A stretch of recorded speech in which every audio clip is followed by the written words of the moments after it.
somebody asked me, what was it like to trade? Do you have to be special or whatever? I'm like, no, I said, anybody can trade, but not everybody can do it, if that makes sense. Like anybody can walk in, get a membership and trade, but are you actually trading? No.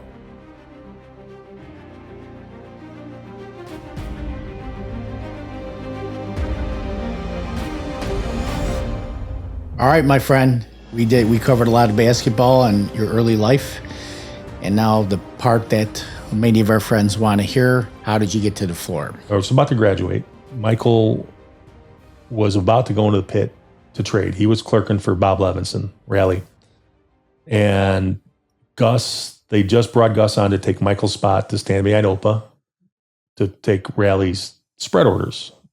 Bob Levinson's spread orders. So Gus was taking orders for Bob. Bob. And Opa was filling them? Opa, yeah. So he stood behind Opa, gold coat, stood behind him. And then Bob would, he'd buy something from whoever in the second month or get hit on, the spread market, whatever he would do there. And then he would put the leg up front with Opa. So Gus was going to the pit now. So he was going in August or September, and they needed someone to take Gus's spot. So Michael told Bob that I was graduating in school and I needed, I hadn't decided what I wanted to do yet. So I went down there for second week of May. So I already talked to Dr. Boutreau about the FBI thing. And I was told, do not talk about this down here, that piece. It won't go over well. Now, full disclosure, I never went for an FBI interview. I was never an FBI plant. Just leave that at that. So I go down there, I'm sitting outside the floor and it's Fed time, when Fed time meant something. And for 10 minutes, we got busy and then it was quiet. And I'm like, yeah, I don't know what just happened, but got really loud, got really quiet. So we all go downstairs for lunch. So the same guys we just mentioned. So there's 8 or 9 of us around a table in the Merc Club. And Bob, the first thing Bob says is, it's the first time I meet him.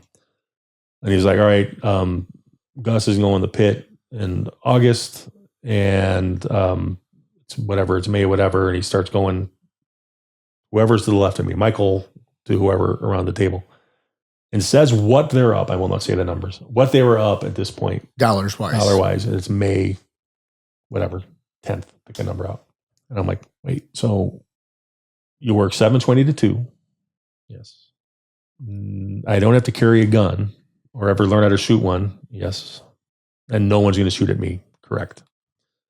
I'll take the job. So I had no idea what I was getting into. What are those numbers? Hundreds of thousands, Yeah. millions? No, nobody was up 7 figures that early, yeah. but they were up. And I'm sure some of those numbers you would be like, Well, I was wow. there were some numbers in there that when you do the math of what you should have made coming out of college in 1989, that, that's 20 years of work. Right. At that starting rate. I'm like, well, fuck, yeah, that's great. You got to be able to do it, right? Oh, there's 2 sides to all this. I said, yeah, all right. I had to take, I was 3 hours short of graduation. They were all elective classes.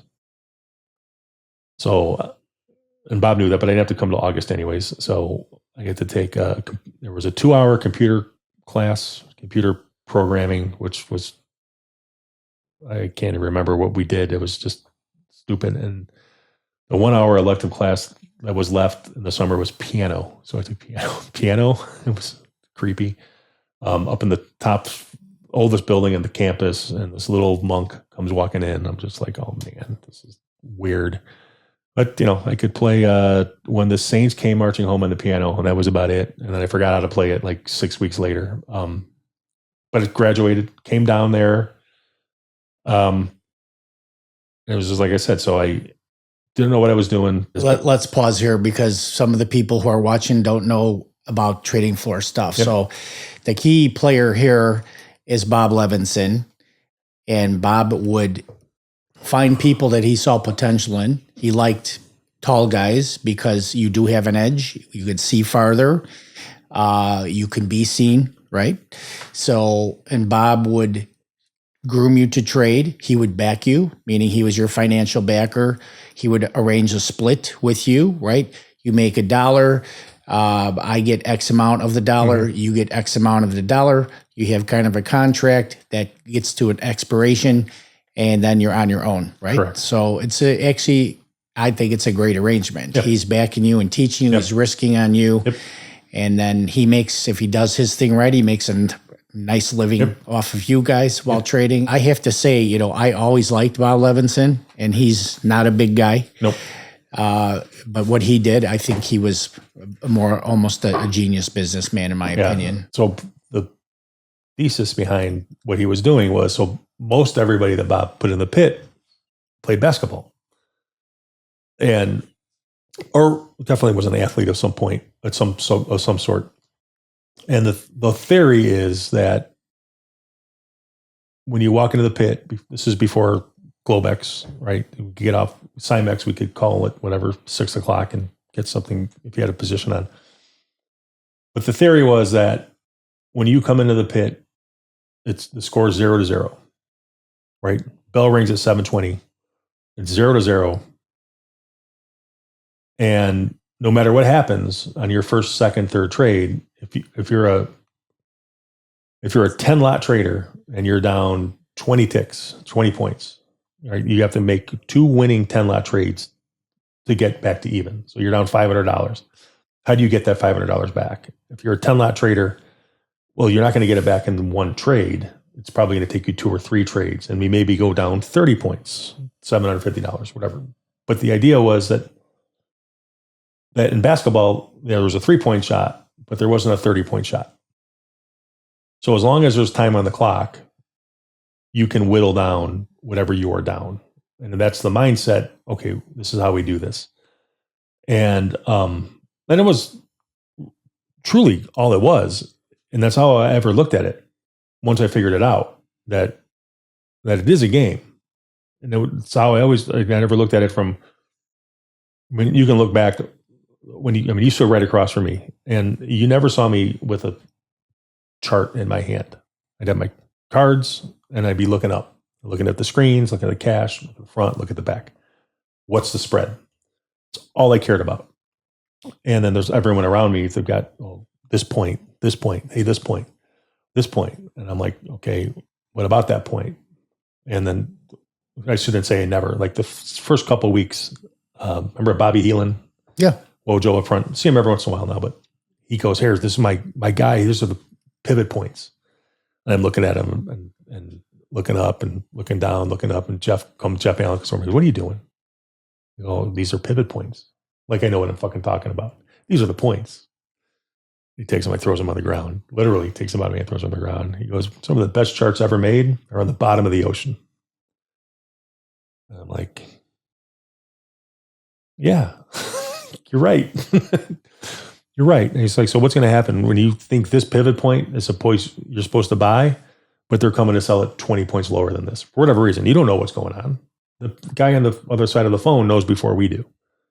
Right? So he gets the Reuters feed, picks up the phone. He knows what's happening. Reuters acts on it. The Reuters feed comes out. It's what we're reading, right? Market moved 10 points. You bought halfway in between there because someone told you that point was good. It might be good 9 times out of 10, but that one time it's not, you lose everything you made. I just looked at it from that standpoint. That's part of the game. It's just like, all right, I can't go in there and think I'm going to make this today. If I follow these rules of these points that she's buying and selling, there's people who did very well trading that way, but they never turned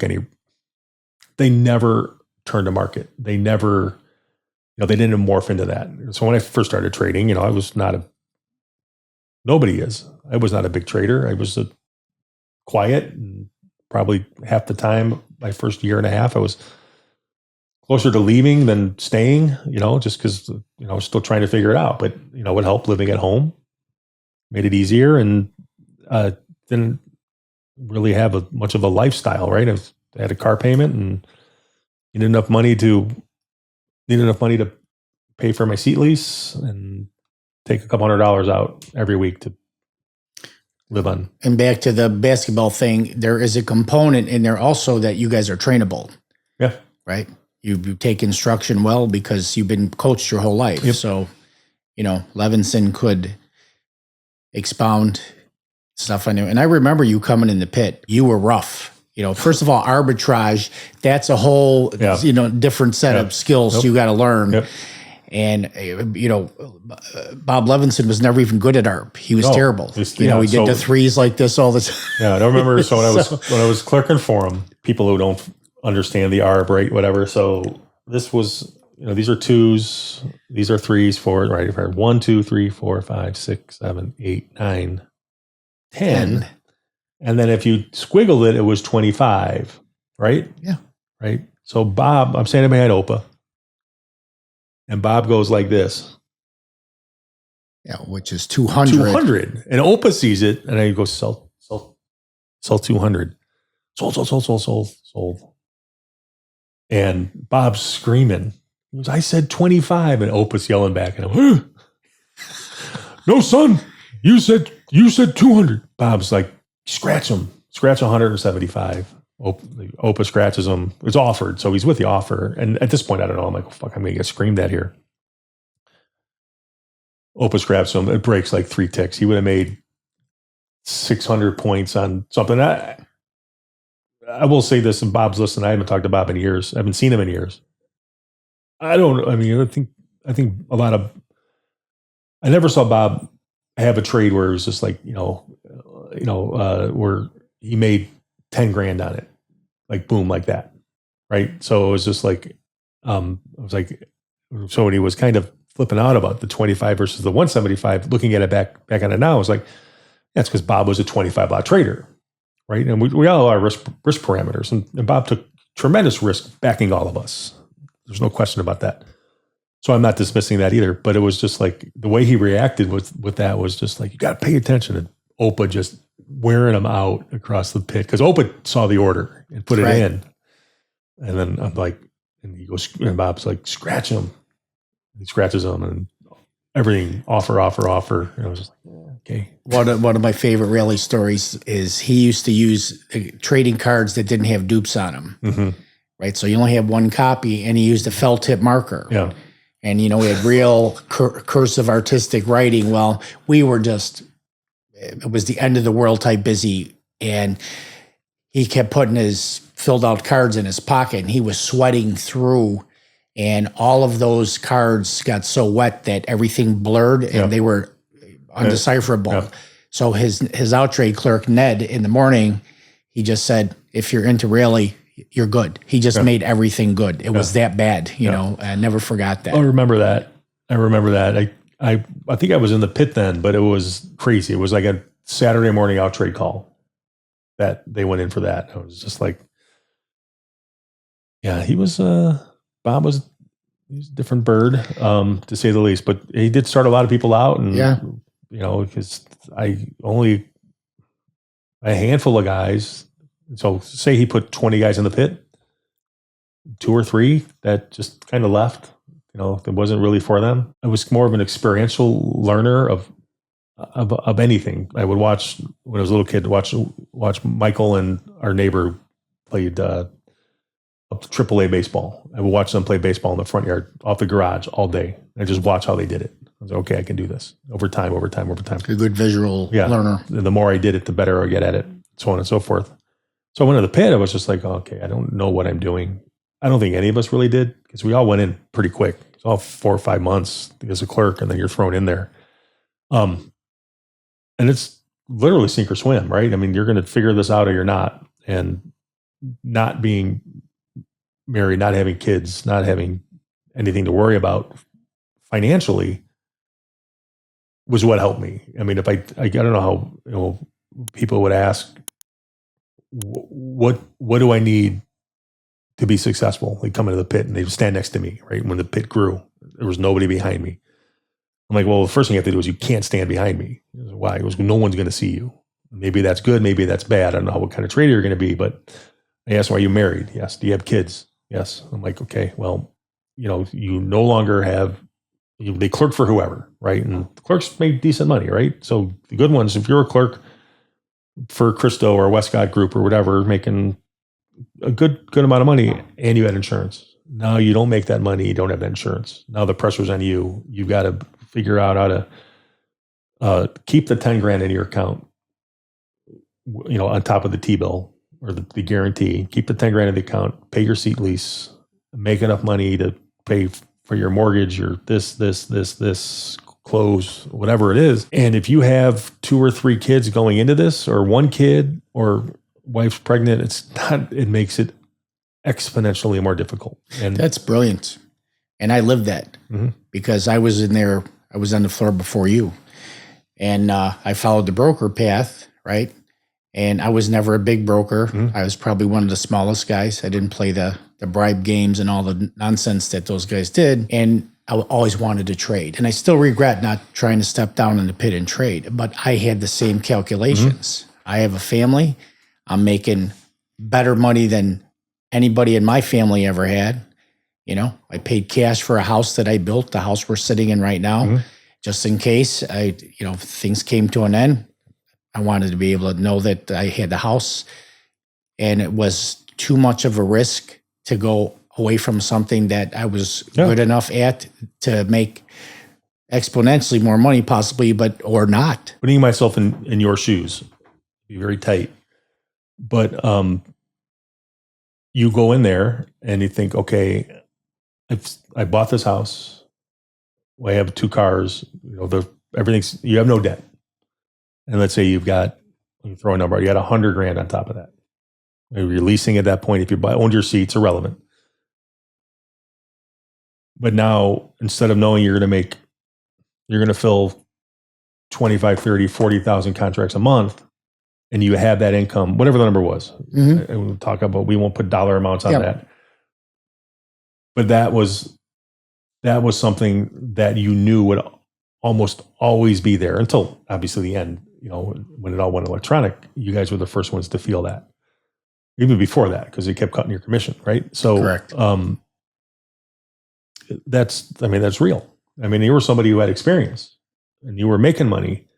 You were making far more money than the clerk was, who was coming in to stand. And they thought that the clerk who would come in, who was a clerk on our side of the pit, my side of the pit, they came in and wanted to stand on that side of the pit because they thought they'd be getting,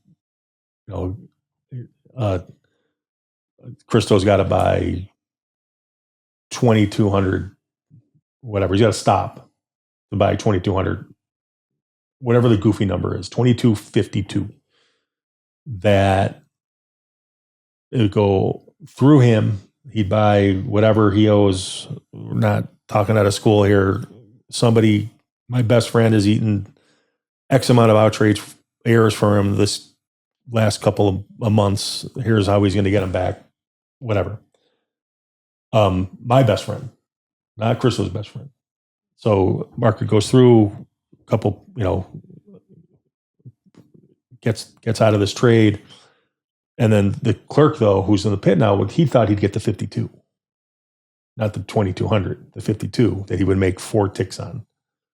So $5,500, something like that, $5,100, right? So that was never happening, because most of the time the error that the broker is eating or having somebody else eat was the clerk's fault. And they would never, they probably get their ass chewed. I have no idea, Frank. I have no idea what the relationship between you and your clerks, or Brett and his clerks, or John Miller, or whoever. I have no idea what that was like. You may as well have been in a different language, how you guys did whatever. And then the clerk to the desk completely. There were times that I had, it affected me, hey, we didn't do those. Like, what do you mean? We didn't do those. It was an error. It was like, whose? Who am I bailing out here? I shouldn't be bailing the desk out. I'll help you out. I'm not helping out. If the guy in the desk fucked up and put the order in backwards, it's not my problem. It's one of the things. But it would end up having, if they hit on me and I didn't cover, it's a different conversation. But if I covered it, I'm like, hey, now I'm long. And we're 2 ticks away. That's one of the things I hated down there. Just like traders, of the whole population of traders, very few of them were actually traders. No doubt. And the same thing with brokers. You had a lot of people up there that were filling more business than me, and they weren't getting it done. Yep. And, I did at Salvis's out trades for a long time, and he was doing unbelievable numbers. And I was thinking he was superhuman. But then when you get to the out trade circle and you realize he's not getting it done, and it's not a dig to Chris, it's, you get to a point where you're beyond your human capacity, and he has a photographic memory, but he was doing so much, like two of him couldn't have got it done. So how does that shake out? Well, it shakes out that guys like you and other people in the pit, you got to help them out with those things. Yeah. You got to take losses for them, right? And I used to hate that because it creates a non-competitive environment, right? I wasn't always good at it, but I would try to keep my composure because if I had to get out of something, I wasn't getting out of 25. I was getting out of, hundreds of 25s, 20. If I'm the wrong way, I'm not long 100. I'm long 1,500 or 2,500, right? The number, it's a big number we're looking at here, and I got to get out. It's going against me. I can tell, and I got to get out. I got to get as many of the next price as possible. And this is where things would get completely fucked up, and I would snap. I would start yelling at people that all right, there's 3,000 bid. I'm long 2,000. That's what I'm leaning on. Nobody else is leaning on this 3,000. Nobody else in the market could. Tommy could if the front went offered. But I'm anticipating what's going on in the front or what's going on in the third and fourth. Because that's really what's going to drive, what drove us. So I'm like, all right, they're hitting cash. I always ask, what's here? I would ask it both ways. What's here? Because I'm long, I'm short. I wanted to go lower. I really didn't know what's here. And then, all right, cash hits a point. They start trading the bid in the back, the bid in the front. And I sell everything. And I get 2,000 to 3,000. What was my reaction? Where the fuck are the other 1,000? Because, all right, I got 500 more or whatever the numbers. Maybe I'm flat. But the other 1,000, now I'm short 1,000. Yeah, now it says your profit. And now everybody else who was leaning on that, not leaning on that, but the spreaders or whatever, now they're offering with me. But I'm not long anything. I'm not short anything. I'm just like, I don't give a fuck where it goes at this point. I don't have a position on, but I'm down money. I'm down, what would that be? 50 grand. And nobody else was going to take the risk I took to make a market for whoever it was. And I could have said, it wouldn't happen often. If I'm bidding and someone goes, hey, I'll sell you 1,000, I got to take them. If someone goes, hey, are you bidding? I'm like, well, it depends. What are you doing? He goes, I go, you may want to just offer those and I'll tell you whatever. And they come in and then I go, how many? And then they say that. I'm like, okay, glad I wasn't bidding. But 3 times I would be. It's all right, I'll sell you 2,000. I'm like, great. It's offered, right? And they got 2,000 more behind it. Are you bidding the next price? Like, yes, right? So you have 1,500, right? It's now we're getting bigger numbers, right? And with the second option, we don't have many places to go with these, right? I mean, you can spread up front, can't really take them back, right? So it's like, all right, that's where we get messy. Somebody asked me what was it like to trade? Do you have to be special or whatever? I'm like, no, I say anybody can trade, but not everybody can do it. If that makes sense. Like anybody can walk in, get a membership and trade. But are you actually trading? No. So to be able to understand what's going on around, understand what's going on, really 3 or 4 different markets. And that's the second option. What was going on in the waybacks, the deferreds with Margie, and that's a different fucking animal. I mean, they were the best of the best. Donnie Wilson and the options, at some point, he's 25% of the open interest of the entire exchange. And I'm just me, right? I mean, I traded decent size and I took a lot of risk. But what we're getting to is the people who got the 1,000 extra contracts at 2 when I offered them. And whoever, say it's Christo, you bidding, say 1,500. I offer the ones, and I get 1,500. I'm flat, but there's 2,500. So there's another X amount, helping this guy out, they help me out with this, whatever. And I'm like, that's not I'm still down 50 grand. That's the stuff that would drive me crazy. I don't care how you help them out or they helped you out. They had no risk on going into this trade. They lost some money and they willfully took that risk that they would get paid back in a way. That should not be a detriment to me and how I agree. And you are correct. I think it was a non-competitive market at times. And when it wasn't, it was great. I have nothing to complain about, but you think about it. Yeah, I knew Brett. I knew Jeff. I knew Bob. Right? But I didn't know anybody else in the second option when I went in there. And everybody else knew somebody.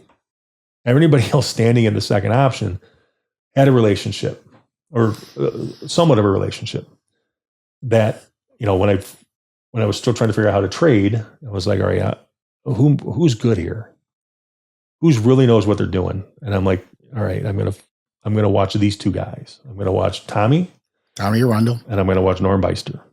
Amen. And amen. Tommy, and amen. Tommy was, they're both spreaders, but Norm would he would do outrights too. And I was just watching them. And I'm like, okay, what are they watching?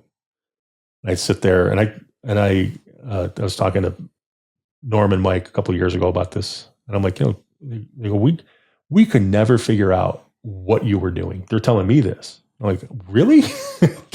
I was like, everything I learned from watching you and Tommy. I don't know what you were looking at, but because I didn't have to make money my first year and a half, it would have been great if I did. I just figured out what you were doing, what you were watching. You're watching this spread. You were watching this part of the market. You were watching the cash board. And then I'd be like, okay, I'm not going to do, I would have days where I trade maybe 100 contracts, which is not a lot, which is still more than many people did, I guess. But I'm like, okay, Norm's going to do something here. I'm going to watch that board. And when he says sold, I'm going to know what he's looking at. Because repetition, right? I'm watching. And whatever, the 10-year cash offer, or hit, right? Sold. And then hits all the way down. Offer, we go offer. Like, okay, there's something there. There's something there. There's in the spread market. Put all this together and whatnot. And that's how, talking about how I learned how to trade. That was really it. I mean, it wasn't anything that was innate. I understood conceptually from playing games, from a basketball game or whatever, that, okay, so when I'm down 1,000, when I'm down 2,000 ticks on that trade, right? I had the 2,000 contracts on, the bid above, I got to sell these things at the price lower. It's a $50,000 loss. I accept that. That's the risk I take. I'm not, if I can make money if you can scratch 80% of your trades, make and lose on 10%, or 20%, it's how much of the 20% you make and lose. It's what defines, what you're going to make. Let's talk about this, your evolution now, because you came in the pit, you were like a baby giraffe in terms of the arbitrage, didn't know what to do. How long did it take before you started making reasonable money, and what was reasonable money for you at the time? So the hardest thing, didn't know what I was doing. Arb was difficult. The hardest part was I was so much bigger than everybody else. And wherever I stood, people were like, you can't stand here. You can't stand here. That's why I ended up where I was in front of Marco, because nobody else stood behind Marco. Nobody was to the, what would that be? Our left, my left of Marco, your right. Nobody else stood there. So I stood there. And that's where I started to sit and I'd watch. I would try to do stuff. I was still not going to say sold to anybody. But I bid an offer, bid and ask with the bid, with the market. What kind of numbers? 25s? Yeah, whatever, 10, 20, 25. Wouldn't want to do any more than that just because I didn't, not that I didn't want to lose money. It was just like, okay, I've got to buy these 10, sell 10 up front, make sure the spread's still there, right? So it's $250 on the 10 lot, right? So if I'm trying to just maintain $10,000 in my trading account, it's the wrong way to have done it at the time, but that's how I did it. So it got to the point, there were conversations about, about a year in. It's like, you got to get off. What's the term? Get off the horse or whatever. Get on the horse, whatever it is. You got to start doing stuff. I'm like, okay. I'll figure it out. So is this really telling you to pick it up your volume, right? Yeah. So there was an emergency. So I came in March 1st of 90 was my first day.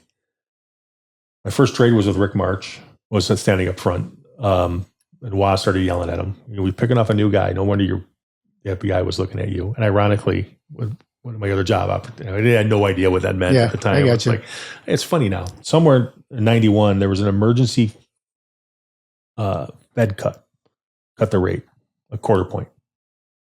I think we'll say it was December. And everything rallied.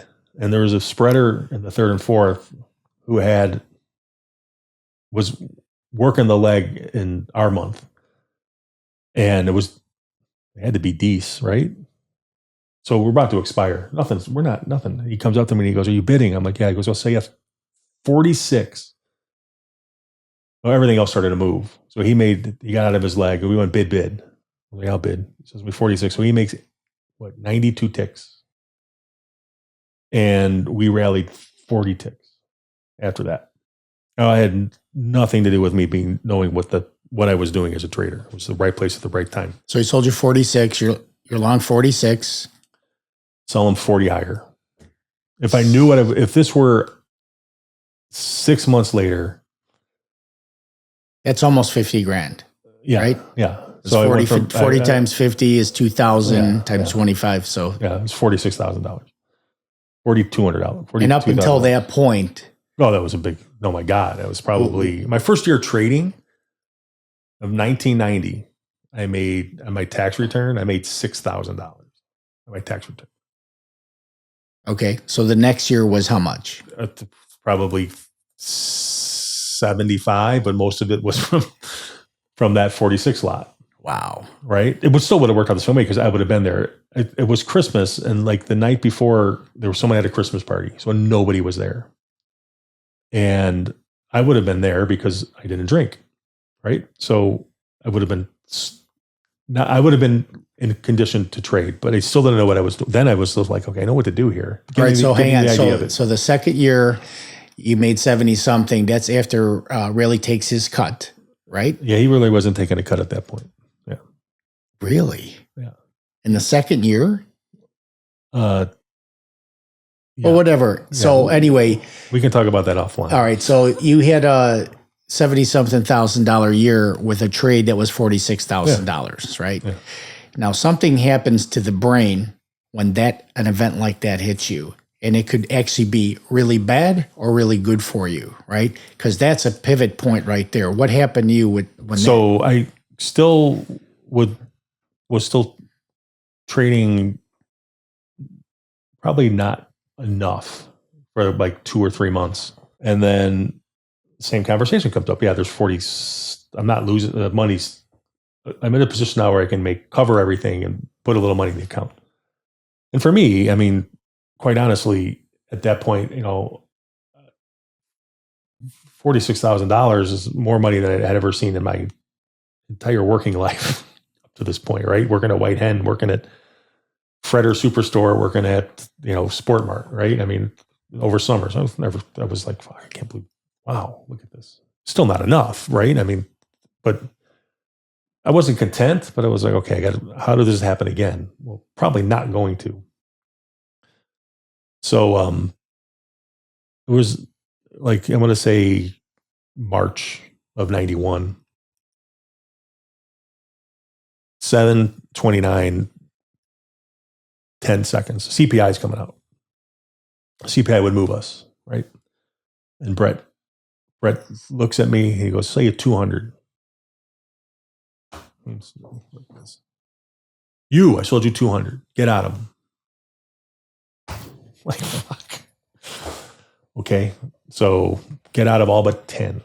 Lose like breaks like 10 ticks. Lose 100 ticks. But the lesson of that was the easiest fucking thing I ever did. Selling 190 of the 200 contracts. That's all that was there. I couldn't sell. And Brett's like, oh, I got almost all of them. I was okay, good.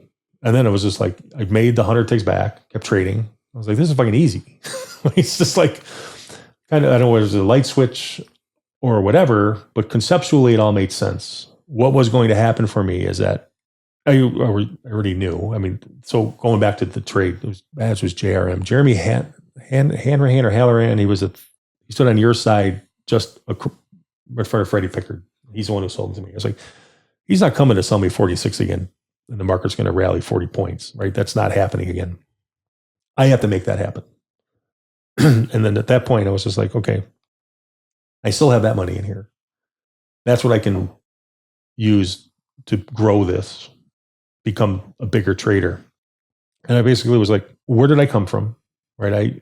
I had nothing. I still lived in my mom's basement. I was 23. I was like, it's the worst that's going to happen. I could go find Dr. Boutreau again and try to go, right? So I want to go back to that. So when I told Dr. Boutreau that I'm not going to go on that interview, he goes, what are you going to do? I go, I'm going to try to trade down at the Mercantile Exchange. He goes, you'll do great. You'll be fine. Just whatever. So it took time, but yeah, I was fine. But I was going back and looking at that point, Brett hitting me on that was really the thing that either kicked something in or whatever. And it was just like, all right, I can do this. Right. So up until that point in your career, him jamming you in 200 cars probably was the highest stress you had on a single trade to that point, right? Yeah. Oh, no doubt. Only because of time, right? Mm-hmm. But then it was also came to the realization that you can get out of anything. What price? I mean, there will be bids, right? So, I mean, I didn't become a 200 lot trader the next day. I mean, I traded a lot, either probably made a little bit of money that day. And then I just kept like, all right, when putting everything together, the stuff that Norm looked at, the stuff that Tommy look at following the spread. Like people say, well, you're a scalper, right? You would say I was a scalper. I would say some of the time for sure. Yeah. That's what I tell people. I was a spreader. I just didn't trust anybody in the front where I could look at to fill a big enough order without them completely fucking it up. I didn't have DJ to look at. Mendez's group was way too busy to do anything that I needed to fill. I couldn't see Billy Higgins. I would use Billy Higgins all day, right? But he was, when they redid the pit and they built that curve out, I couldn't see him, right? So, I mean, I would have loved to do that. And the guys who filled for me, if I had to put a couple hundred spreads on, that's fine. They can do that. But if I got to sell 1,000 contracts up front, that's not going to work, right? So when I saw the Franco offered, I would just offer everything. And there was enough bid there, I would take them, right? First there were some sticky issues with some brokers. I was like, well, you weren't bidding on them. So I kept asking, generally somebody in your group with not paying attention. And he's like, oh, you got to take these. I'm like, you weren't bidding on them. Sorry, you weren't bidding on them. And then, I'd be stuck. But I'm not taking that, or that's his error. And Mark will be screaming at him. That's the thing that not as frustrating for me as you, because you're trading with them, but I'm like, these motherfuckers are getting all the business and they suck at what they're doing. No question. Broke my heart. No question. I would say the same thing about, as a trader, there were people in there for 20 years that never took any risk, but made a nice living, but not off of anything they were doing, so we call them carp, right? So carp or parasite, whatever you want to be, but it was difficult, and it's just like, it would be even worse when, you turn a market, turn something. So it was when I got beyond, as I decided I'm going to trade. This is me. I'm going to turn markets. I'm going to take the bids offer. I'm going to lift off, hit all the bids, take all the offers. It's the only way I can get the edge. I'm not getting hit unless somebody says, "Hey, are you bidding?" I'll sell you 1,000. And the only way I'm going to get that edge back, then they're going to come back and sell me another 1,000 when I do not want them. These are no good. Stop it. And I told brokers too. So, there'd be a price out. I'll get it back to you. I go, do not, under any circumstances, try to get this back to me. They're like, why? I go, it's already one error. You're going to compound this because you don't know what you're doing. The reason why they had to price you out is because they don't know what they're doing, Exactly. Right? And then they're going to hit you on something that you don't want and go, hey, I tried to help you. Yeah. No, it was just like, this is not, I'll be fine. It sucks. This happened. We'll get through it. I ended up it was like, all right, it's me. It's me in the second option. I'm on an island by myself. When they expanded the pit, I ended up being more in the middle. Marco was right behind me. So Marco and I basically traded together. So he was for the longest, he was filling 135 Roger Carlson stuff in the options and trading at the same time. We got to the point where he traded too much and he couldn't fill that stuff. Right. So it was just be like, we'd always know where each other were. Right. I walk in and if he's standing in there and I can tell when it's either an error or, whatever it was. And I'm like, what do we have to do? He goes, we have to make sure this doesn't go higher. It's like, well, there's certain things we can and can't stop. And I would say the same thing to him. It was like, yeah, I got a problem. Just come in and, he knows I'm long or I know he's long. I'm like, okay, what's here? And nobody's bidding. It's like, okay. So whoever behind me, I sold you one at 5. Get it in. 5 trade. And it would go offer. It was like, what's here? Some bids 4. 4 trade, try to get it closer to where he's got to be. And I'm like, where from? It can't go higher, right? So basically, how do we keep it here? We can do that to a degree. We could do that to a degree, but the market's going to win, right? I mean, the market's going to go where it's going to go. So we just have to find a point where there are enough offers, or enough people to offer coming in. He can lay some off on this. Scotty would spread off stuff for him and whatever. I was like, are we palatable yet? Because it's going to go. Right. It's going to go. And he's like, yeah, okay. And we just bid it.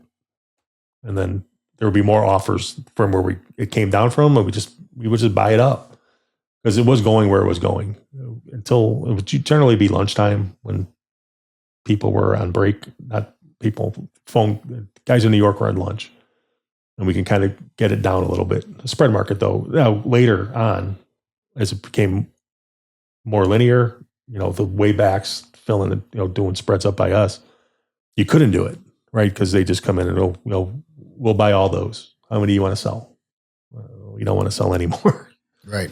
Right. So it would just be, our relationship, Marco and I's relationship was symbiotic. We would do things. I wouldn't know what he's doing. He wouldn't know what I was doing, but he'd understand. We would understand where each other were. And the worst thing that would happen is if we were opposite of each other. Right. So we try to keep on the same keel. And then everything else, every other relationship in that pit to me was parasitic, right? I mean, not people who would not take risk. It was just basically, you're going to leech off of us and, you'll make, $500 or $1,000 a day, $2,000, you'll get something off the market, so be it. And I couldn't, so we have to offer everything. So so we're long and we're wrong. We got to offer everything. So we sell all the bid, and then, we're selling it because we know cash has gone through its point and so on and so forth. And, broker comes in, what's bid? And we know there's going to be stops down here now and whatever else. All right. So sorry, we're going to sell. You look at him. I'm like, he says, enough? He's like, no, 4. I'd offer him 4s. He goes, I write down, here's what I have. He goes, I need them all. Okay. He goes, I need more. Keep offering 4s. If I turned it, the right thing is I'm still offering it. Should still come to me. Yep. Didn't always happen that way, but whatever. People not paying attention. Got some more. And he goes, yeah, I got more too. So somebody sold them threes. I'm like, yeah, 3 offer is what I got. So I was basically filling. He would fill for me. Right. We wouldn't pay each other, obviously not paying commissions to each other, not brokerage, right? It was just like, all right, okay. But it was kind of a cool way also to Everybody, the bloodhounds off your. Everybody thought I was short. Right. And everybody thought he was long. And they still think he's long, right? And I was just like, here, sold you this many. I just like, how many times he saved my ass? How many times I could save his ass? If we worked the other way, it never would have worked. It never would have worked. We're both too stubborn, right? And we ended up being able to, foster that relationship, into things greater than just in the pit, right? So, but it was good. Got to the point where we would trade too big to be able to execute the exit on our own, because everybody, whether they knew we were long or short, I thought I was always very good at nobody knew if I was long or short. They knew I had something on, but one guy figured out when I was wrong. I never knew I had to tell. I didn't know that. I stopped doing it. It was hard, but I stopped doing it. Doing what? Having a tell? Yeah. I would sway. Yeah, I never. Everybody has tells, I was good at picking them up, but I was more focused on the brokers. Yeah. I wasn't focusing on your guys' position. I was watching the brokers, and I'd see the clerks come in, and then you could see the orders come in to the broker. They'd be flashed in, and you go, he's got him to sell, and then you'd watch the guy and go, oh, he's not selling them right now. I wonder what's going on there. Or it'd be like, the order would come in, sell 2,000 at 5, and it's 5 offer, and the clerk would turn in, like say to Pete Mo, and he's getting sell 2,000 at 5, and then you watch Pete, and how is he working it? Uh-huh. You could say at 5, you could say 200 at 5, he could say 2,000 at 5, or he could say 5 offer. You watch each person's techniques, just like you did with Norm and Tommy Arundel. And I've told a story before. And I'll say his name, Gerard Shannon, was very observant. Mm-hmm. So he would always watch the desks, and then he'd watch the clerks turn in. He'd read their lips. So Andy and I devised a way where, Andy would whisper in my ear. Well, then that got Gerard's attention right away. Yeah. So he knew like he's got something to do, and he would try to pick up, is he going to sell him or buy him? And then the race is on. So Andy and I devised a way where Andy would go, turn around. So I would turn my back to the pit and lean on the rail, and then Andy would lean on the rail. So now it would be both of our backs to you, and he would be giving me the order then. So Gerard couldn't read any lips or see any reaction. And then I would turn around, and then Gerard might be staring at me, and I would take my deck, and I'd put my deck in my pocket, and I'd put my pen in my pocket, and then I'd go, hey, Andy, what's Gerard doing? He's like, he's still looking at you. I go, okay, well, let me know when he's not looking at me. And as soon as Gerard stopped looking at me, I would turn around and go, sold. So we're playing this deception game. Yeah. We all do have tells. Yeah. My favorite one is Maverick. He came in the pit, and he was standing there. He was so nervous. And I got the headset on, so I'm talking to my clerks. I go, Maverick's got something to do here. And every time the bond's down tick, he got on his toes. I go, well, he's probably got him to sell here. Yeah. And I had a 25 lot with a tick, and Pete Mo was bidding on a 20. He was bidding on 25, and I learned this from Steve Mendez. So the bonds are down ticking, Maverick's on his toes, and I go, I'm going to say sold. I'm telling my clerks what I'm going to do. I'm going to say sold to Pete Mo, and Maverick's going to go 4 offer. So I go, sold, Pete. He goes 25. Maverick goes 4 offer. It was so hilarious because all the tells were in place, And then Maverick came up after me. He says, how many did you sell there? I go, 25. He goes, you're an asshole. I said, what do you offer me? So going back to the story of when Steve Gerard was on my back trying to get me from trying to kill somebody, it was Woody, Maverick. Oh, I got you. Yeah. You've talked about gum bombs before. I hated gum bombs only because so did I. Because my shoe was bigger than everybody else's, and whether it was intended for me or not, I was going to be fucking picking gum off my shoe because somebody thought it'd be funny, to try to gum bomb somebody next to me. And guys, a gum bomb is you take a wad of gum, you put it on a trading card, you fold the card, and you open it up. So it's like, and then you throw it on the floor, and somebody would step in, and they would all laugh. It was so stupid, but it's a mouse glue trap. Yeah. Jerry stood next to me, Jerry Shannon, and he's chewing. He's got a pack of gum, big extra, the 24 pack piece pack, and he take a piece, chew it, put it in where his deck was in his pocket. Take another piece, chew it, put it in there, put it in there, put it in there. I don't know what I'm doing. I could be doing a crossword puzzle. I could be making fun of Seba. I could be talking to Marco about something. I could have something on. I don't know what's going on. I have no idea. Jerry's doing this. And Woody goes, I'm standing there like this. So I had to be doing a puzzle or something, or looking at the screen. Woody gets an order and he goes into his deck, in his pocket, to take the deck out. And I don't see any of this, right? I have no idea this is happening. And he pulls his hand out. It's full of gum, chewed gum, and it's all stuck to his dupes. And while he's doing that, Jerry goes, "You want a piece of gum?" And he puts the whole pack of gum in my hand. I'm like, "Yeah, sure." So I'm like this when Woody's looking around and he sees I have a pack of gum and I'm chewing a piece of gum. What do you have? Perfect setup. He spits on me. There's things I can tolerate. That's like number one. And I'm just like, I don't like put my cards and my pen in my pocket. I throw them on the ground. I pick them up. I put them in the wave breaker. And I'm like, what did you put gum in? I'm like, what are you talking about? And screaming. People trying to peel us off. That was that story. And I'm just like, listen, if we weren't in the pit, this would have gone really bad for you.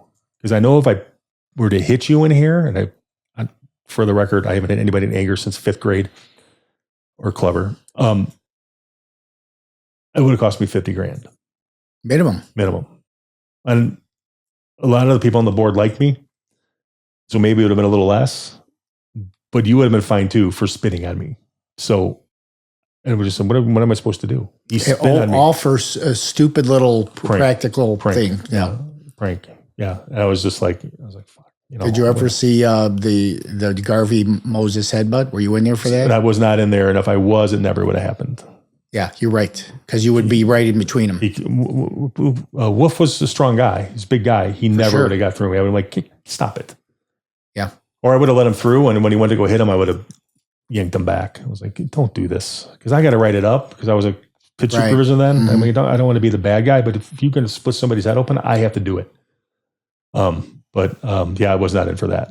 I saw it on tape 100 times. I think that was a $200,000. Easily, and a suspension, right? So and Moses had some dental work. No, he had some post concussion stuff. Yeah, something like that. Yeah, so I was not in there for that. I mean, there are a lot of things we can talk forever on stories about the floor, but there was a time that I don't have this written down. I should have.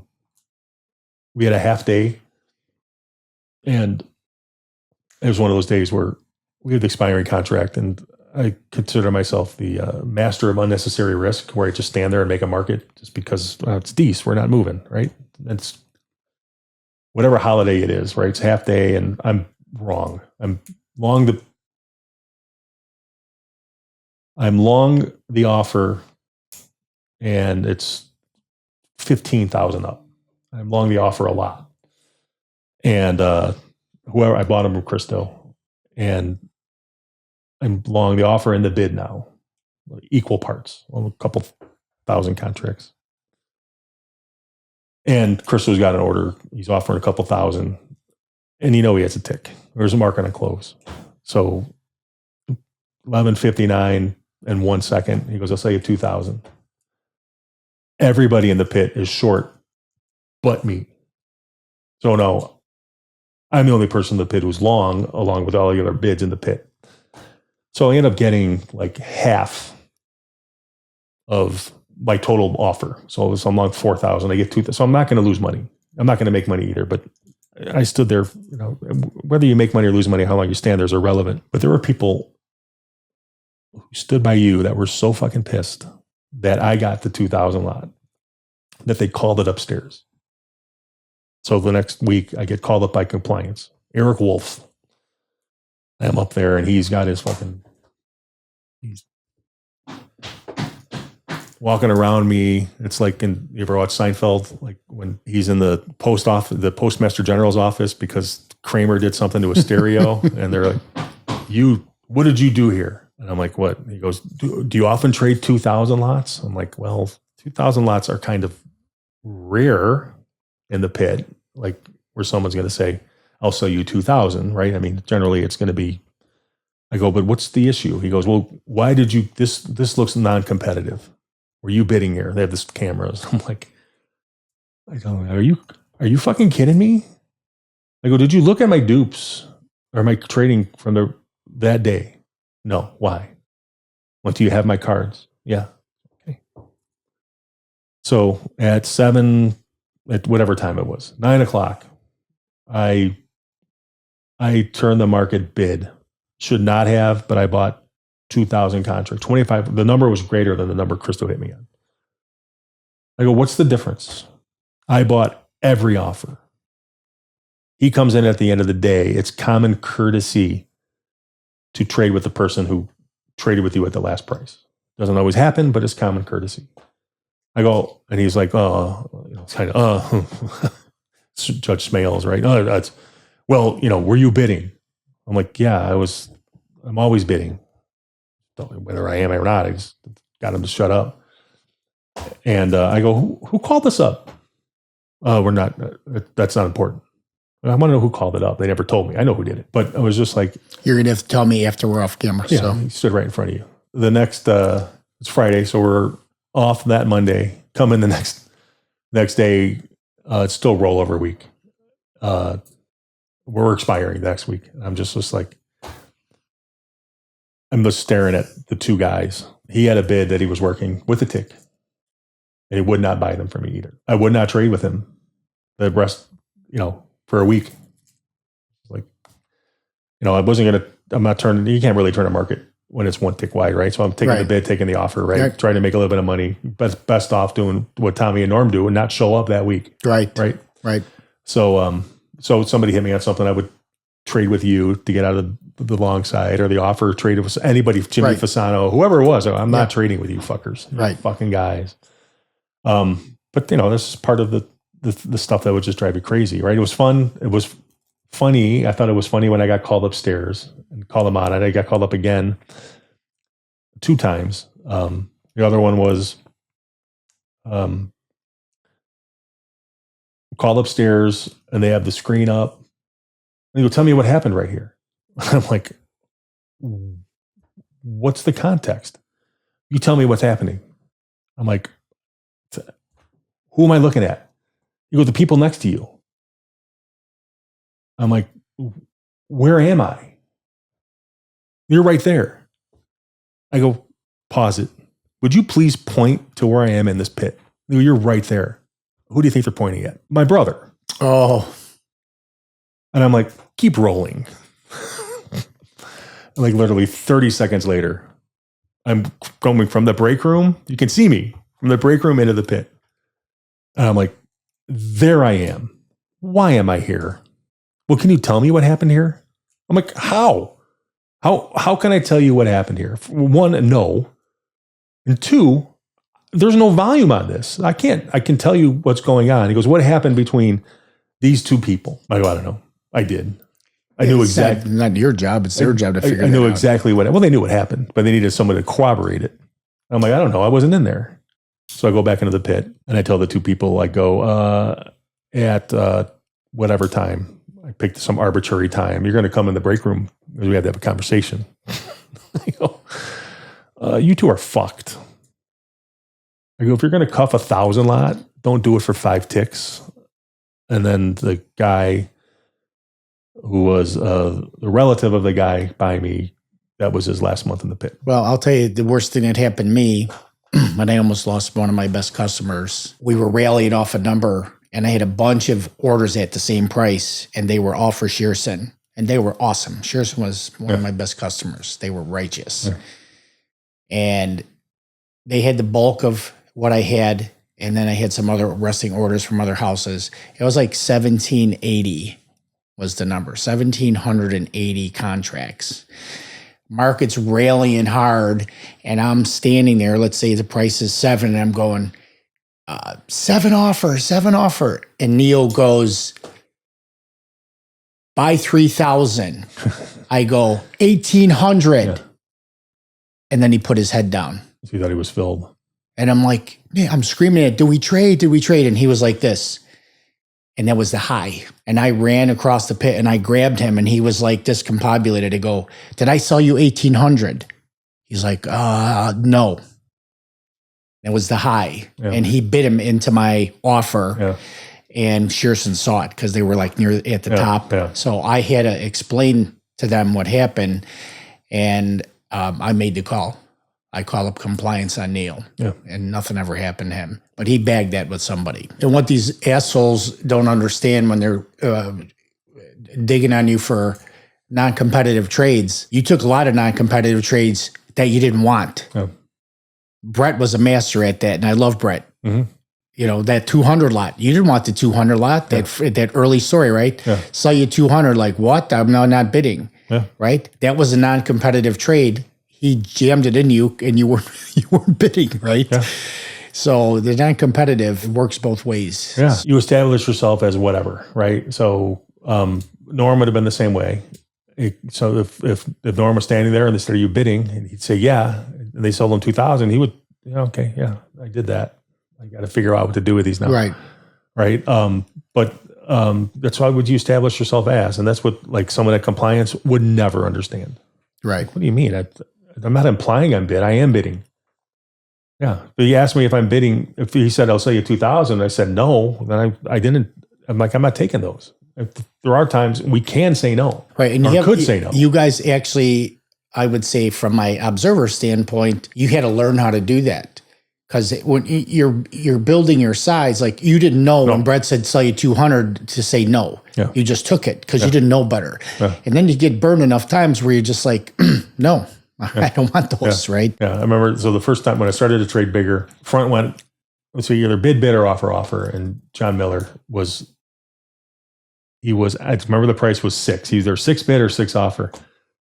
And I go, how many? And he's just like, 6 or 7, whatever one it was, and I'm like, I'll buy 200, which was a big number for me then. And he goes, I got 2,000. I'm like, I'll buy 200. He's coming. He's yelling. He came out under, and I'm like, dude, I bought 200.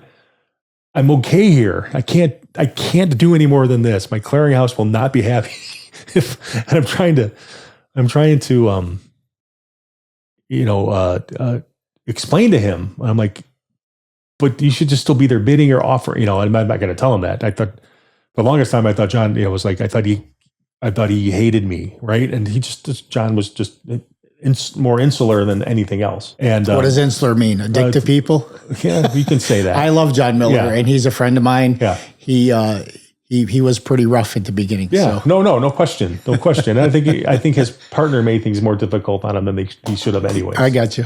So fair enough. I just there was that, but he was directly across from me, and he filled for Greg Beard. A lot of Beard. Nobody 660, right? JP Morgan or Morgan Stanley. Yeah, one of those two. Yeah.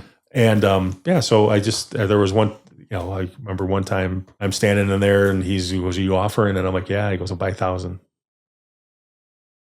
Puts the trade in.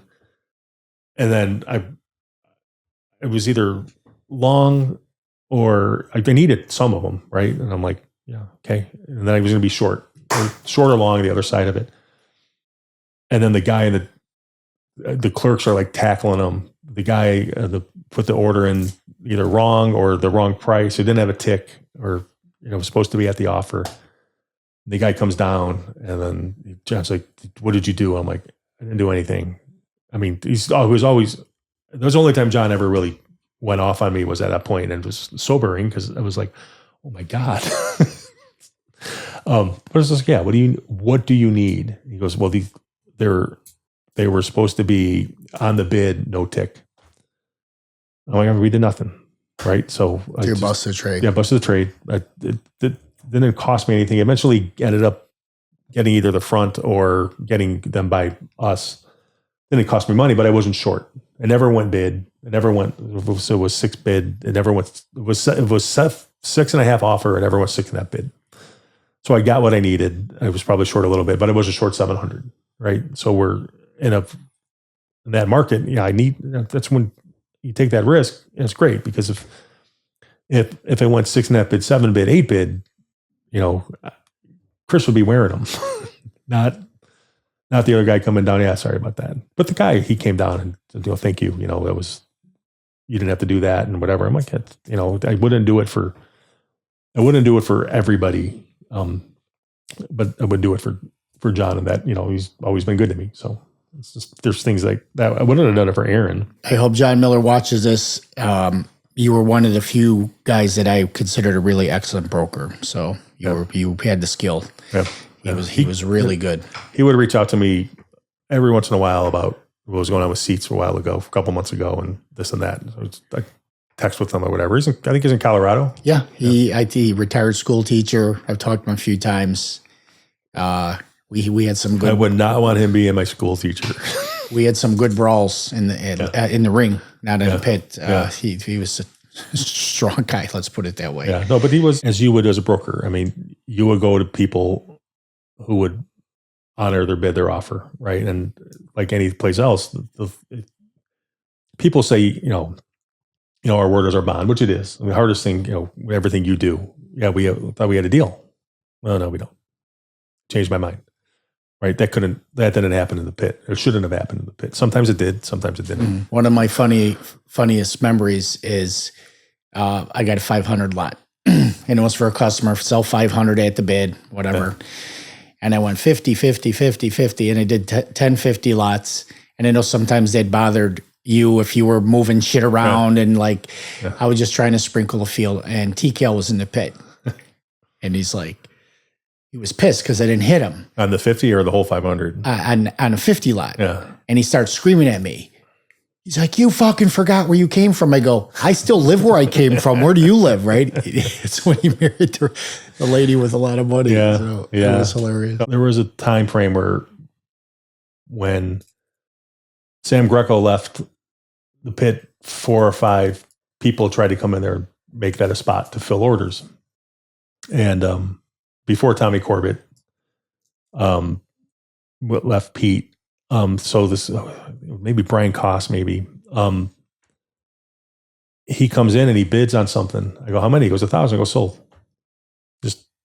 Sold. You should not be bidding these. Selling the 1,000, and it goes offer, and then he goes by 100, 100, 100, 100.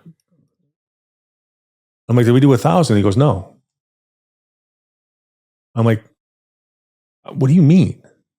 You said I'm bidding at 1,000. I said I'll sell you 1,000. And he goes, about 100 from you. I go, no, you didn't. We didn't do anything. I did nothing with you. Buy him from whoever. Basically, fuck you. So it goes offer, and then we rally the rest of the day. It was a day of rally, like creeped higher, like 10, 15 ticks, whatever. So I would have made 1,000 ticks or 1,500 ticks on that trade. Because everyone who did 100 made 100 ticks, $2,500.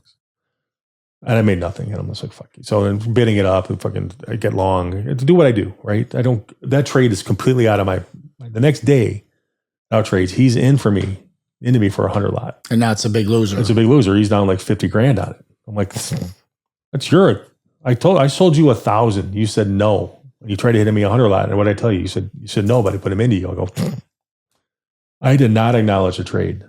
I would have sold you 1,000. I would have sold you 2,000. I would have sold you more than that when you bid those. And you thought it would be wise to split it up with people who never open their mouths. This is not my problem. He was like pissed at me forever about it. I'm like, I was pissed. I told him I was pissed at you for 5 minutes and I let it go. You should let this go too, because I'm more to you for what you do. You need me. You need Marco standing there. You need whoever else was there at that point. It doesn't matter who's standing behind me filling the order. The order is going to get filled, whether you're filling it or if it wasn't Megan Rickard at that point, Bobby Rock and Mike Perry, or Neil and Johnny or Pete. Didn't matter. The order was going there. And they would have, when I said sell 1,000, they would have put 1,000 lot. They would have wrote 1000 CHL 245. Kill them. And you decided that you're going to come in here and try to make friends with everybody because you're the new broker. And not one of these fucking people was ever going to help you. Yep. And now you're fucking stuck and you want me to eat 50 grand? That's not happening. Right with you. Not happening. The same thing happened with when Spike put people in the pin on headsets, when Globex started, you may end up been not there anymore. I left in 04. Yeah, this would have been after, like 06. Tommy Corbett. Were you there when Tommy split from Pete? Oh, yeah. So Tommy gets an order and it's like, it's a couple, 2,000-3,000 lot. And we were not expiring. We were in this, this is the 6 weeks this is the 2 weeks of every quarter that we're flying, right? And he sells them to me. And the Spike guys in front of me, they're bid on Globex. We go offer. I go, sell the bid. And he goes, nothing. Okay, out. We go bid. We just rally. So I'm long a couple it was 2,500, 3,000 contracts.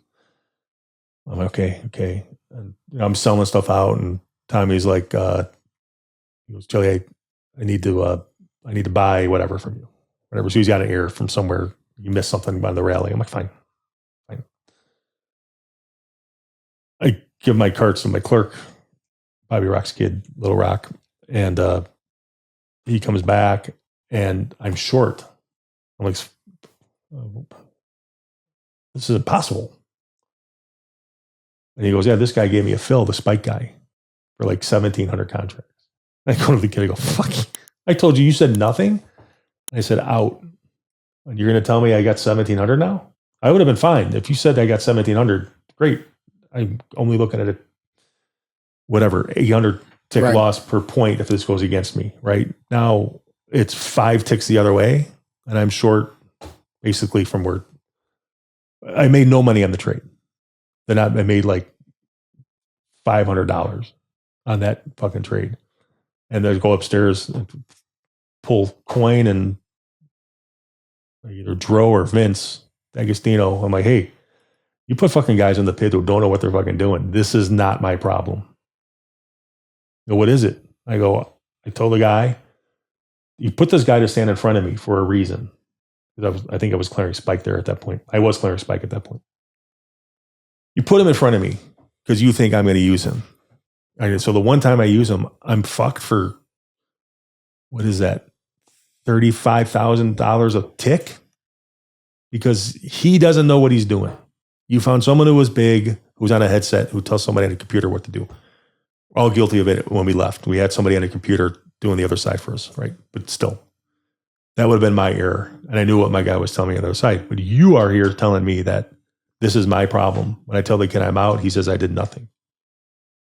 And he goes, well, how much money is this? I go, it's $150,000.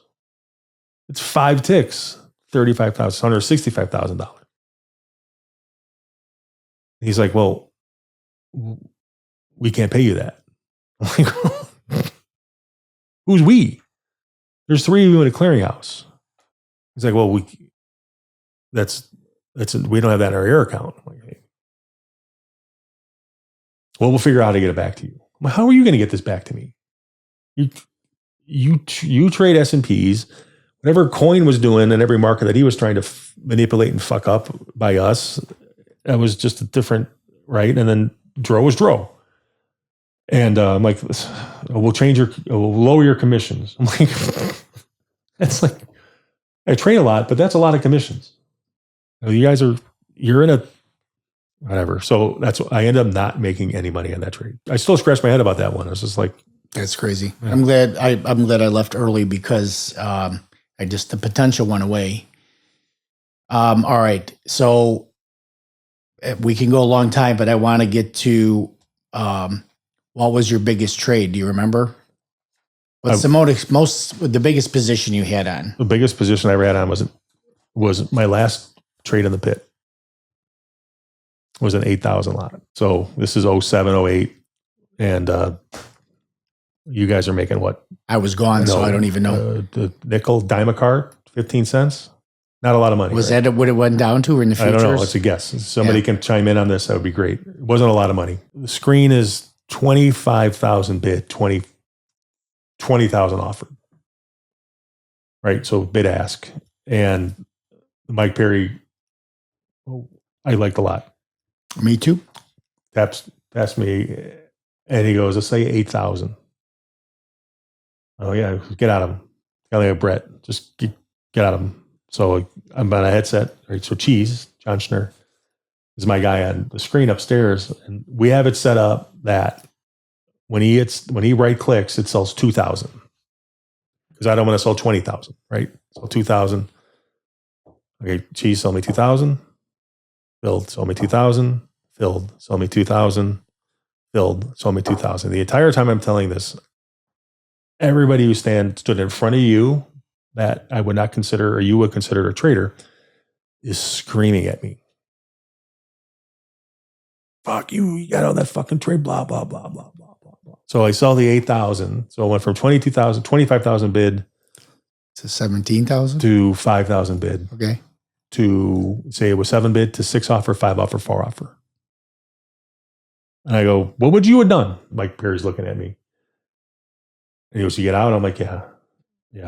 He's like, okay. So it cost me $4,500 to scratch that trade, right? My Globex fee plus my regular commissions. Checked it up. I'm checking up 8,000. They don't know I'm out. It's 3 ticks lower. I walked out of the pit. I never walked back in. I go, I cannot do this. It's impossible. And then a couple of guys, then they went to the board of trade like a couple months later. Some guys went over. I was just like, I just cannot do this. It's untenable. All that's going to take is, that's not going to happen once. That's going to happen once a week. You can't do it. That was my biggest trade. And when you walked off the floor forever, did you feel good? I felt relieved when I walked off the floor. Yes and no. I mean, there were things that I thought were going to happen that didn't. I thought that at a minimum I would make 10 grand a month leasing my seat out if I decided I want to stop trading. I had a full, right? This is all going electronic. They need seats. Mm-hmm. Like 10 grand will probably be low. The exchange fucked that up.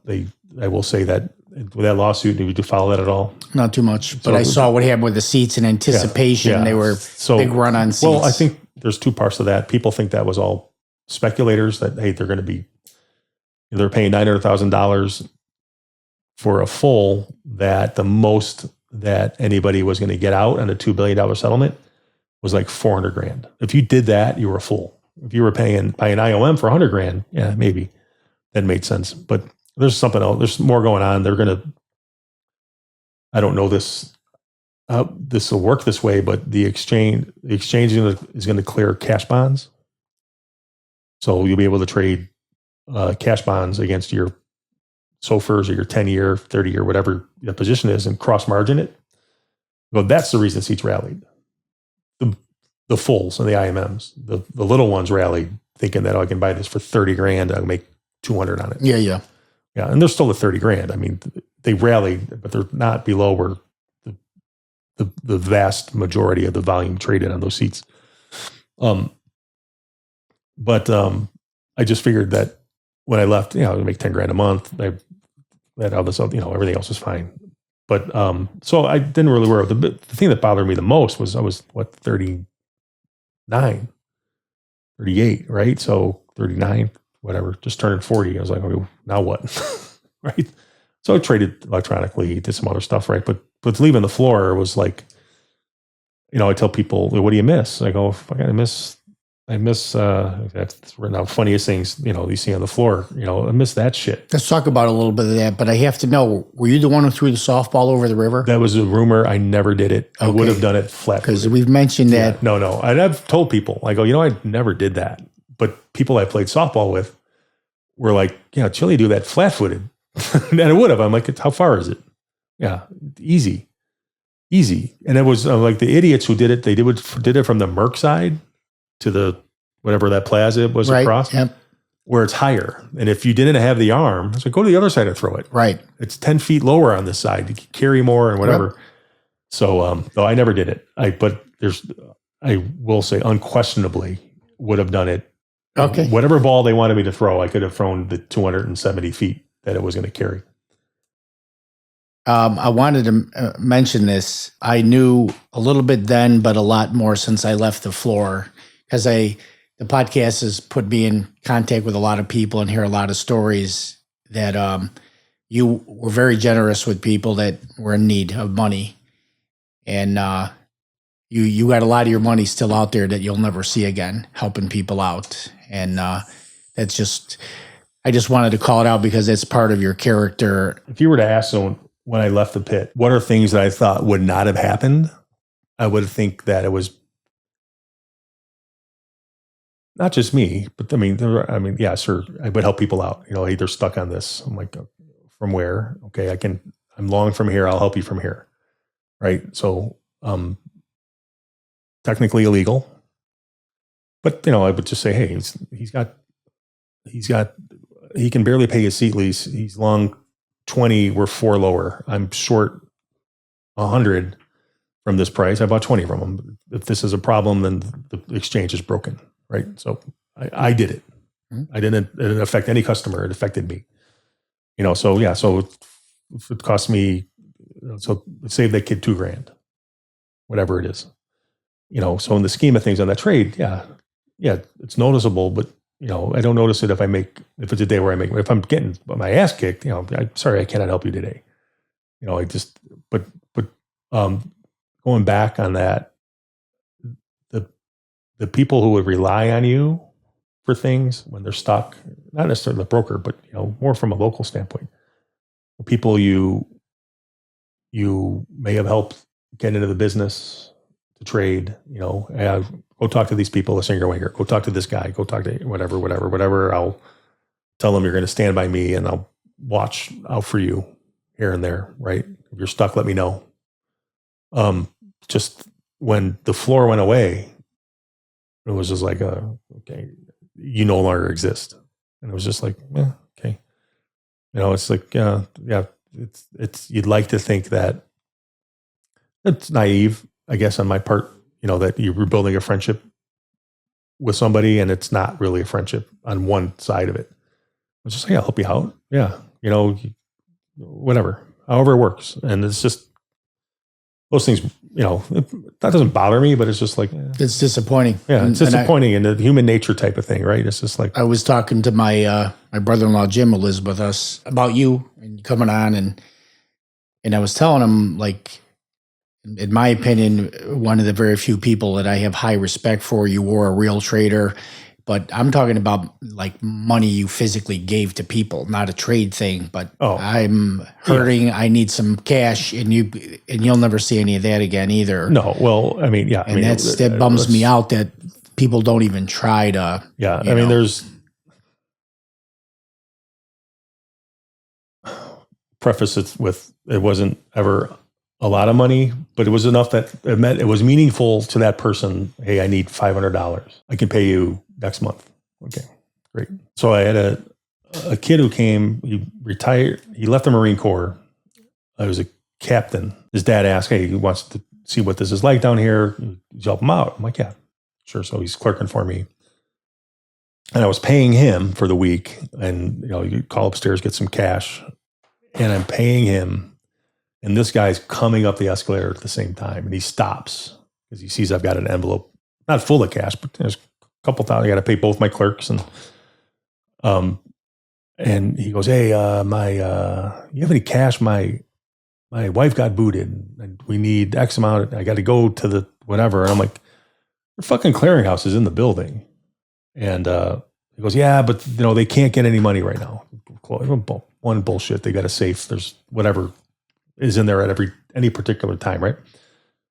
Like, how much? He goes, well, it's I need 600, and they gave a goofy number. I go, listen, I can give you $600. You got to figure out the $32 and whatever. So, the kid was Matt. The kid was clerking for me. He's looking at me, and he can tell I'm pissed. that I'm put in this position. And I could have said no. When people will say, well, you should have just said no. But I'm like, all right, you'll pay me when? Next week. We'll have them, not Monday. It's a Friday, right? So, okay. So go into the coat room, get my, put my coat, my trading jacket there. And Matt looks at me and goes, he's not going to pay you, is he? I go, well, probably not. He goes, I'll get the money from him. I'm like, yeah. Your son's a Marine, right? So he's a Marine as well. And I was a forward observer, right? So, he's not afraid to go into the shit, right? I'm like, Matt, no, it's fine. They'll pay me or you won't.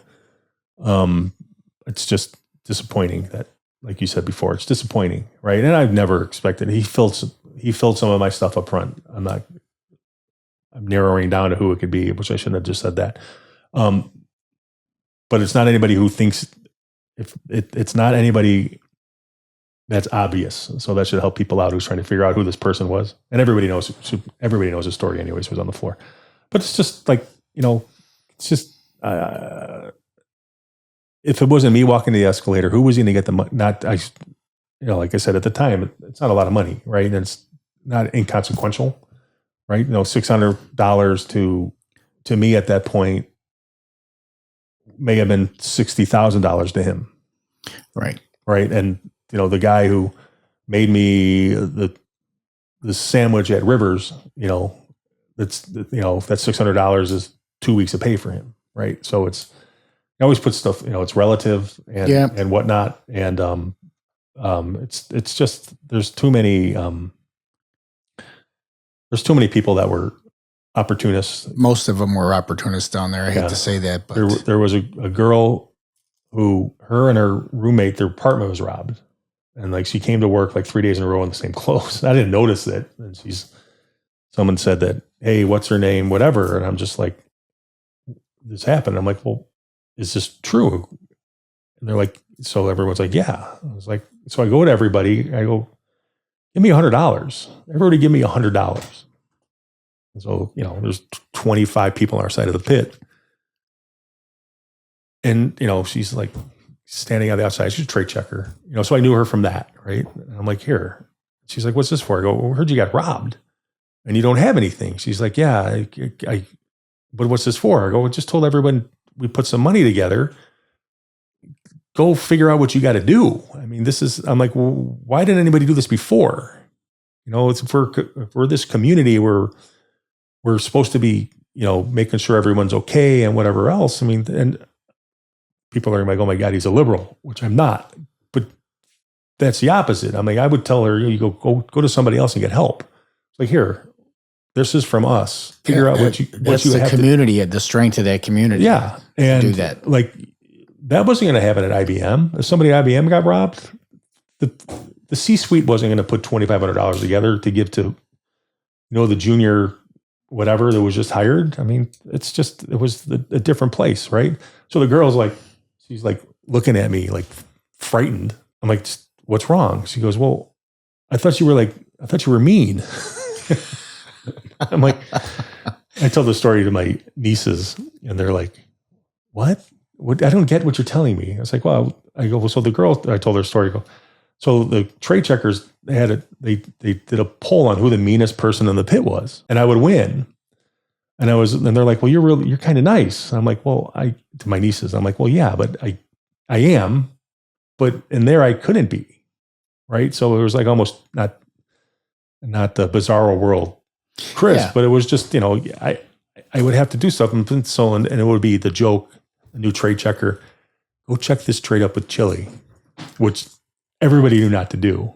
And the first time I'd be like, so like pulling my sleeve or whatever. And I'm like up here, I'm like, what? Did you do this trade with, and then so my clerk's just like looking at me like, I was never going to yell at them. May not have bought them lunch that day, but was not going to yell at them. And I'm just like, and he's trying to get in between them. And I'm like, listen, one time. Yes, I did. Now check it up with him. If I'm ever on the other side of this trade, do not ask me. I don't care where he is. He will be back. Okay. So, but every time a new trade checker came in, male, female, wouldn't matter. Hey, are you CHL? I'm like, apparently, yes. What is it? Did you do this trade with? I'm checking this trade with, and they don't even know how to say it's their first hour, right? And they know, did you blue side with who? And I'm like, all right, okay. Last time, you and I. No. Yes, I did that trade. Ask this kid every other time. So it would, but if they came back thinking that, no, he doesn't, that's not real. I'm not going to, and I would go off on him. I would just like, you have no idea what's going on here. I'm always in my own personal fast market, especially if I am in my own personal fast market, that I cannot be bothered going through dupes or trying to remember who I did a trade with. He has everything. Yeah. He has everything we need right here. And they're like, and the third time it'd be just like, they come up to me and I'd look at them. I could be it could be nothing going on. And he did a 10 lot with whoever. I'm like, don't ask. It may look like I'm doing a crossword puzzle right now, but do not ask me. I pay him to do this. That's at the end of the day, at a minimum, I pay him. This is his job. You need to do this. I had a little taste of that too. I used to, when I first became a broker, I was doing out trades and I had my own business. Yeah. And I wasn't a huge out trade clerk, but I had a nice little business. I was making like 50 grand a year. I had like 15 guys. Yeah. One of them became at Savas, which he in himself was a Picasso of out trades. And, we'd have these 4 a.m. out trade calls and I'd be there at 3 o'clock prepped and doing my thing. And inevitably there'd be some house out trade clerk or some small local out trade clerk that they didn't get there till like 7:15. Well, I'm in the pit at 7:15 and they're handing me off my deck and I'm putting things together and they're coming in and checking out trades with me. And I'm like, no, you had since 4 o'clock to be here. Go away. Yeah. Well, what about this trade? You'll have to figure it out. You still smell like the bar you were at last night. Yeah. So same thing. Then they just walk in the pit. I go, nope, get out. And I had to give up the out trades. I had just too much. Your risk was far greater than the 50 grand that you were making from, unfortunately, but it would be nice to have kept that. But hey, all right. You're talking to me. You offered through my bid. They down ticked it.